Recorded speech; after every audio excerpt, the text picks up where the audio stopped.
Talk about the Saints as they try to rebound from a loss last week at Miami. They will travel to Tampa coming up on Sunday. Luke Johnson covers them for NOLA.com and The Advocate with us now on the Jim's Firearms Hotline. Luke, how we doing? Hunt, my guy, I'm doing great. Thanks for having me on. It's our pleasure. Let's go briefly back to the game against Miami. A tale of two halves, essentially, and it's another bad start for the Saints. Like, how do they fix that? I mean, I don't know, man. I think their run game is broken. They've got one time in the last 8 games that they topped 90 yards in a game on the ground. And it hasn't mattered whether it's been Alvin Kamara, Kendra Miller was part of that for a little bit, Devin Neal. I think their interior offensive line is just broken. And when you're kind of one-dimensional, as they have been, it just makes it really hard to win. Yeah, they got into a lot better situations in the second half. They ran the ball a little bit better in the second half, but it's hard for them to sustain that over the course of a game. And then it magnifies other things. Tyler Shough had 2 off-target throws in the first half, noticeably off target. And they both came on third down on makeable third downs. One was low to Mason Tipton on a 3rd and 7 where Tipton wasn't able to get any yards after the catch, got tackled a yard shy of the sticks. And then another one was on 3rd and 4.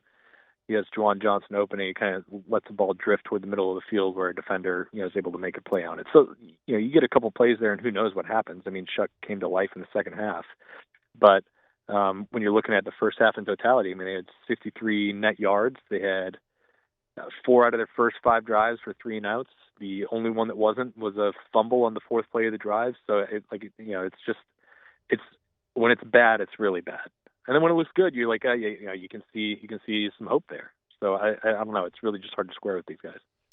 It is, but they've figured things out in the second half, to your point, in multiple games, and they came alive in the second half and gave themselves a chance to win. So do you see something significantly different in the second half, or you think they just ease into a game and figure some things out as they go? Well, I mean, part of it is your teams play them differently when they're protecting Sure. For Miami it was a 16-point lead, and we've seen that. They have played a lot of catch-up ball this year, which I think can lead to some things opening up for you. But I think in the second half frankly they just made plays. Tyler Shough opened that second half with 6 straight completions, and every single one of them went for a first down. They didn't have a play of more than 10 yards in the entire first half. So each of those first 6 completions went for more than 11 yards. It's there, but I do think that the game script does have something to do with that, and teams will defend you differently, and it'll open up more stuff because they know if you're going to have to put together 10, 11, 12 play drives, and we're holding a 16-point lead, we feel pretty good about that. When you look at Shuck, I think the thing that probably gives Saints fans the most encouragement is the highlight reel plays. Do you need to see more efficiency and consistency, or is the highlight plays enough to look like this guy really could be the deal? Yeah. So for me, I think when Shuck was being named the starter, the outlook I had on this originally was, yes, you would love to win some games with Tyler Shough. You'd love to see some. You'd love to see some just full, complete performances to really just put you at ease, right? And I think I still want to see some of that, but really the most important thing is that you are seeing consistent high-level traits. He's not going to develop the same way Jackson Dart is, right? That's the one thing where I think his age does become a factor. There's not going to be huge leaps that he makes, probably.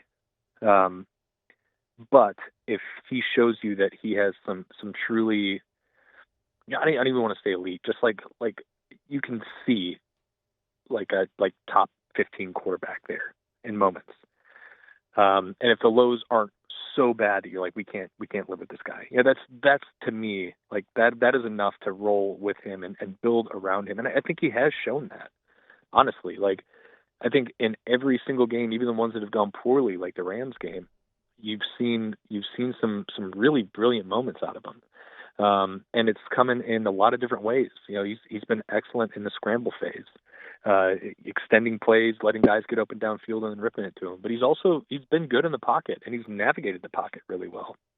And I think we haven't even seen a lot of him as a runner, which I think is something that he can be really dangerous at.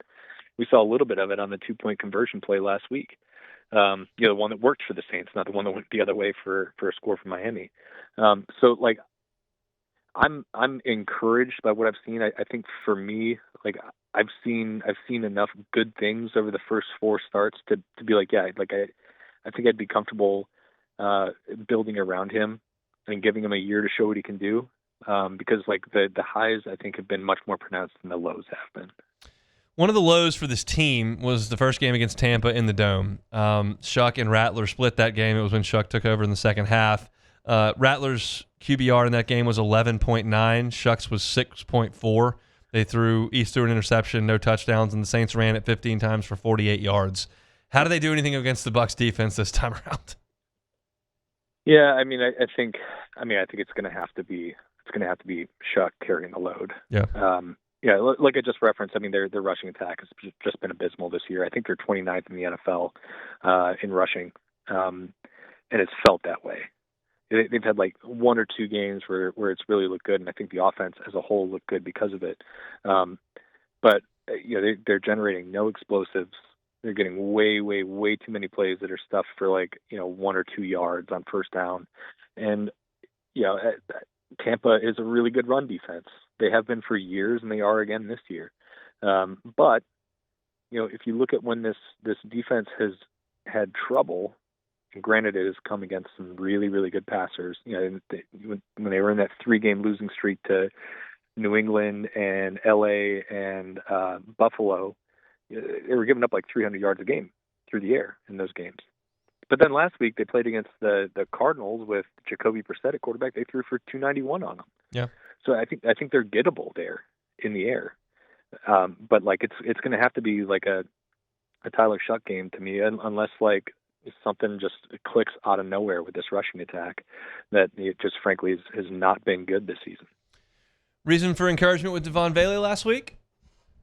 Yeah, man. Like, come on, dude. Like, how the hell did it get to be week 13 before we saw it? Yeah. Like, it's obvious to you and me, right? Like that they needed to get him involved. Beyond just like the price they paid for him, right? It's like, yeah, obviously, if you're going to pay a 4th-round pick for a guy, like get him involved. But like he has, like you're looking at a 6'5", 210-pound guy. You're like, why aren't they throwing him the ball? And then the first time they do it, he has 8 catches for 93 yards and a touchdown. It's like, oh, okay, do that more. Hey, they got 5 games left. I want to see 40 targets at least for Vele over the last 5 games. Like, there's no reason they can't get there. Just feature him in Olave. It was really, really impressive what he did last week. Hopefully we see a lot more of it because I think he's a good player. We shall see. It'll be the Saints and the Bucs Sunday noon on CBS from Tampa. Luke will be there. We'll talk to him next week. Thanks, Luke. Yep. See you, buddy. Hey, it's Hunt. Thanks for watching Hunt on Saints. Before you leave, help us out a little bit. Hit that like button, leave your comments in the section below, and hit that subscribe button so you get all our content right here from Hunt on Saints. We'll see you next time.